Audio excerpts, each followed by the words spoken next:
Hi, I'm Lord Tony, and this video right here is a sequel to my last video where I solved the SansAlpha challenge in Boku no PicoCTF 2024. Now, this is going to be a bit of a quicker video, and I remember last time I said that the challenge that I was solving took me like 4 hours to bump around, but this one right here probably only took me like 30 minutes, even though it's a harder challenge. The reason being is because I was able to read a bunch of write-ups over SansAlpha from that last challenge, and I even gave a write-up. Some people solved it differently than me. For instance, this guy right here used a similar technique. He probably had a less complicated one, but this write-up right here, remember my question mark trick? If not, I'll see if I can leave a link to that video in the description of this video here. But this guy, instead of using awk, that weird trick that I was using, he uses base 64. And the way he's able to nail it down is really clever. Because base 64, the program has 64 in it, he's able to say like, okay, 4 whatever characters and then 64, anything that matches that. And so the only thing that matched it was base 64. And so he didn't have to do any sort of weird roundabout stuff. He just created an environment variable with all of the matches of that would have matched that. He takes the first one. I don't know, maybe there was an extra one in there.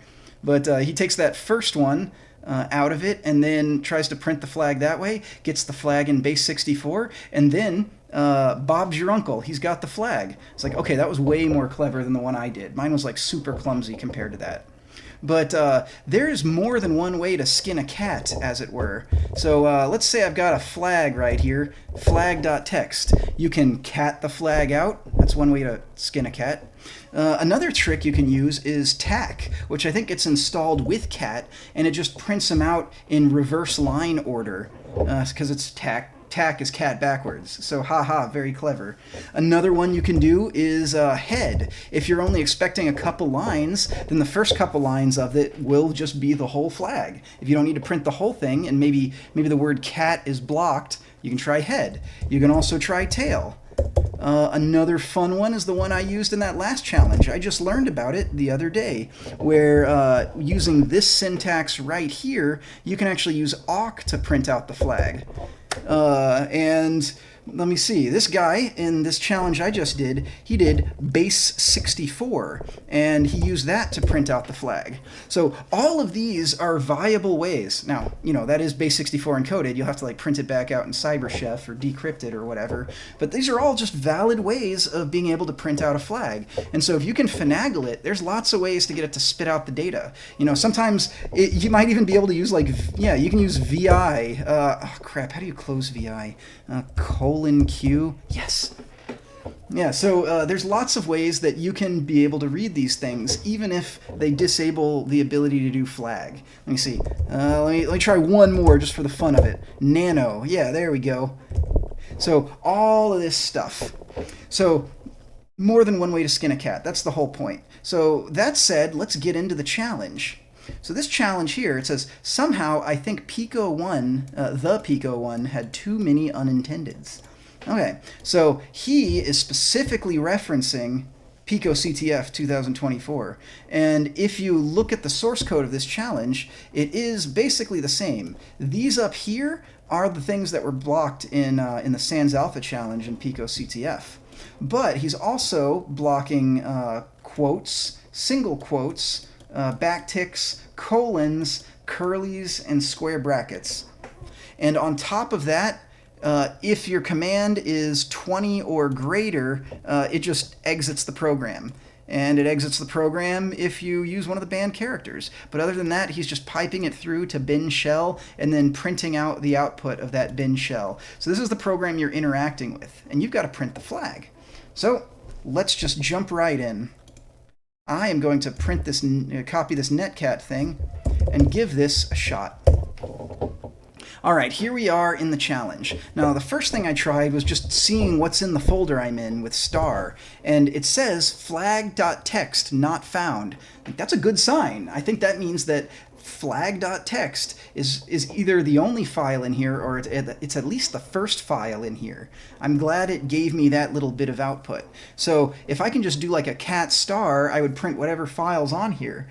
But when you try to do cat, you know, like bin cat and star, what you end up with is a bunch of gobbledygook. Okay, banned character. Okay, it kicked me out. Actually, it didn't kick me out. I must have opened up another program. I don't even know what I did just then. But this is all about fumbling around. So I thought, well, maybe I can find awk the way I did last time. So what was it? Like, yeah, that would have been bin awk right there.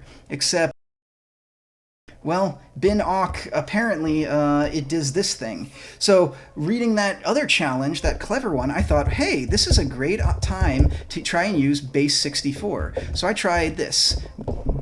Question mark, question mark, question mark, question mark, question mark, question mark, 64.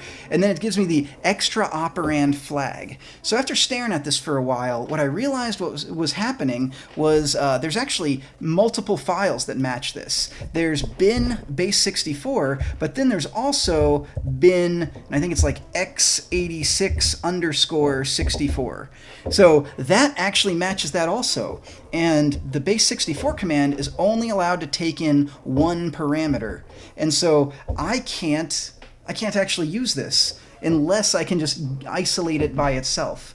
Now, one thing you could do to isolate it by itself is I could say, oh, give me one that is not an underscore for the fourth character, but in this challenge, our square brackets are disabled, so we can't actually use that command, and there's no shorthand for that either.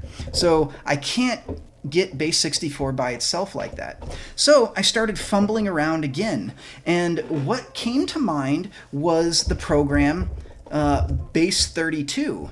Which is the same kind of thing as base 64, it just encodes the data, it just does it in, I guess, 32 bits instead of 64. So trying that, base 32 flag, now I get extra operand run. I'm thinking, that's interesting.